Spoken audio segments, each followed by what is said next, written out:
പ്രസവിച്ച ശേഷം അമ്മ പറയണത് വെള്ളം കുടിക്കാൻ പറ്റില്ല എന്ന് വേണം. അതിലെന്തെങ്കിലും സത്യാവസ്ഥ ഉണ്ടോ മേഡം? പ്രസവിച്ച ശേഷം വെള്ളം കുടിക്കാൻ പറ്റില്ല എന്നുള്ളത് പല അമ്മമാരും പ്രസവിച്ച കുട്ടികളോട് പറയുന്ന കാര്യമാണ്.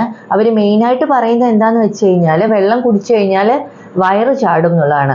വയറ് ചാടുന്നതിൻ്റെ പ്രധാന കാരണം എന്താ? പ്രസവ ശുശ്രൂഷയും റെസ്റ്റും ഒക്കെ കഴിയുമ്പോഴത്തേനും വെയിറ്റ് ഒരുപാട് ഗെയിൻ ചെയ്യും. ആ വെയിറ്റ് ഗെയിൻ ചെയ്യുന്നതുകൊണ്ടാണ് അബ്ഡോമിനൽ ഫാറ്റ് കൂടുന്നത്. പിന്നെ പ്രസവത്തിൻ്റെ സമയത്ത് പ്രഗ്നൻ്റ് ആയിരിക്കുന്ന സമയത്ത് ഗെയിൻ ചെയ്ത വെയിറ്റും ഉണ്ടാവും. അപ്പോൾ റെസ്റ്റ് മാത്രം എടുത്ത് എക്സസൈസ് ഒന്നും ചെയ്യാതിരുന്നു കഴിഞ്ഞാൽ വെയിറ്റ് പോവില്ല. അപ്പോൾ അങ്ങനെയാണ് വയറ് ചാടുന്നത്. അല്ലാതെ വെള്ളം കുടിക്കുന്നത് കൊണ്ട് വയറ് ചാടില്ല. വെള്ളം കുടിക്കേണ്ടത് സത്യം പറഞ്ഞാൽ വളരെ അത്യാവശ്യമാണ്. അതായത് പ്രസവ സമയത്ത് ഉണ്ടാകുന്ന ബ്ലഡ് ലോസിൽ കുറേ ഫ്ലൂയിഡ് ലോസ് ഉണ്ടാവും. കൂടാതെ ബ്രസ്റ്റ് ഫീഡ് ചെയ്യുമ്പോൾ മുലയൂട്ടുന്ന അമ്മമാർക്ക് വെള്ളം ധാരാളം കുടിക്കേണ്ടത് അത്യാവശ്യമാണ്.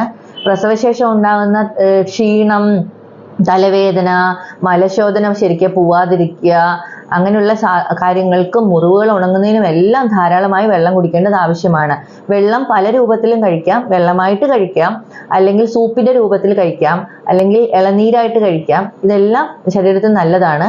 കഫീനേറ്റഡ് ഡ്രിങ്ക്സും കാർബണേറ്റഡ് ആയിട്ടുള്ള സോഡ പോലത്തെ, കൊക്കക്കോള പോലത്തെ ദ്രാവകങ്ങളും ഒഴിവാക്കുന്നതാണ് നല്ലത്.